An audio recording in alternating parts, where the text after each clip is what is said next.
Artigo 1488. Se o imóvel dado em garantia hipotecária vier a ser loteado ou se nele se constituir condomínio edilício, poderá o ônus ser dividido gravando cada lote ou unidade autônoma, se o requererem ao juiz o credor, o devedor ou os donos, obedecida a proporção entre o valor de cada um deles e o crédito. Parágrafo 1º. O credor só poderá se opor ao pedido de desmembramento do ônus, provando que o mesmo importa em diminuição de sua garantia. Parágrafo 2º. Salvo convenção em contrário, todas as despesas judiciais ou extrajudiciais necessárias ao desmembramento do ônus correm por conta de quem o requerer. Para obter o desmembramento do ônus, não exonera o devedor originário da responsabilidade a que se refere o artigo 1430, salvo a anuência do credor. Seção 2. Da hipoteca legal. Artigo 1489. A lei confere a hipoteca, inciso 1, às pessoas de direito público interno.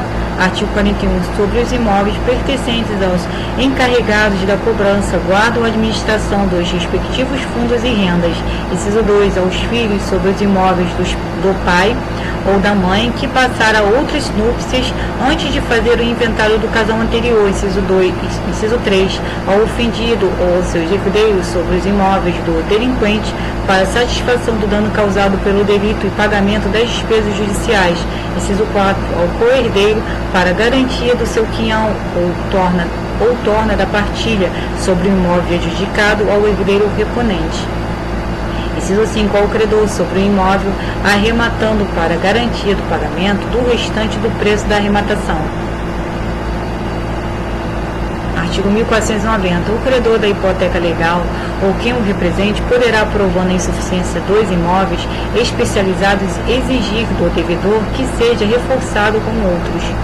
Artigo 1491. A hipoteca legal pode ser substituída por caução de títulos da dívida pública federal ou estadual recebidos pelo valor de sua cotação mínima no ano corrente ou por outra garantia a critério do juiz a requerimento do devedor.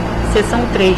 Do registro da hipoteca. Artigo 1492. As hipotecas serão registradas no cartório do lugar do imóvel ou no de cada um deles se o título se referir a mais de um. Parágrafo único. Compete aos interessados exibido o título requerer o registro da hipoteca. Artigo 1493. Os registros e averbações seguirão a ordem em que se forem requeridas, verificando se ela, pela da sua numeração sucessiva no protocolo. Parágrafo único. O número de ordem determinada a prioridade e esta preferência entre as hipotecas. Parágrafo único. O número de ordem determina a prioridade e esta preferência entre as hipotecas. Artigo 1494, revogado. Artigo 1495. Quando se apresentar ao oficial do registro título de hipoteca que mencione a constituição de anterior não registrada, sobrestará ele na inscrição da nova, depois de a prenotar até 30 dias, aguardando que o interessado inscreva a precedente, esgotando o prazo sem que se requeira a inscrição desta, a hipoteca ulterior será registrada e obterá preferência. Artigo 1496. Se tiver dúvida sobre a legalidade do registro requerido, o oficial fará ainda assim a prenotação do pedido. Se a dúvida, dentro de 90 dias, for julgada improcedente, o registro efetuar-se-á com o mesmo número que teria na data da prenotação. No caso contrário, cancelada esta, receberá o registro o número correspondente à data em que se tornar a requerer. Artigo 1497.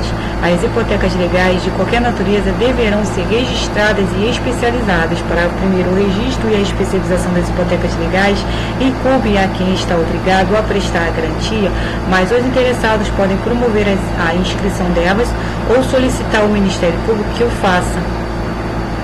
Parágrafo 2º. As pessoas às quais incumbe o registro e a especialização das hipotecas legais estão sujeitas a perdas e danos pela omissão.